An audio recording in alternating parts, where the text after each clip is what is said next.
তো finally guys, মানে আমি গেছিলাম বাইতে। তো বাইতে থেকে মানে পরশুদিন গাইছি আইসা এরা এখন আর একটা ডিপো আছে আঙ্গুরে। তো ডিপু থনে এক রাত আসলাম। তো কয়লা বন্ধ হয়েছে, আপনারা তো সবাই জানেন যে কয়লা বর্তমান বন্ধ, মানে মানুষ মরছে কয়লাতে বহুত।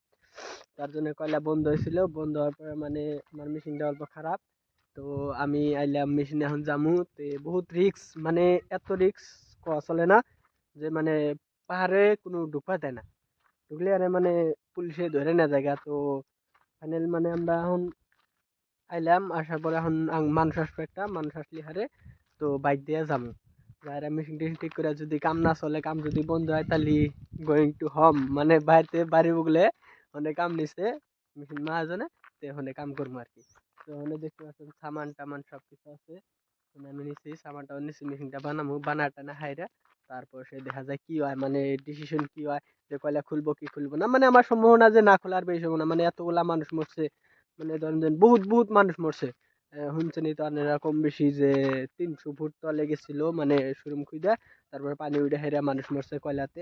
তার জন্য বহুত হাঙ্গামা হয়ে গেছে, হাঙ্গামা হওয়ার পরে মানে সব কয়লা বন্ধ করে দিছে। তো এখন পুরা রিক্স, মানে তাও আমি যাবো, যাহারা মেশিনটা তো এখন আর লাগবে না যেমনি হোক।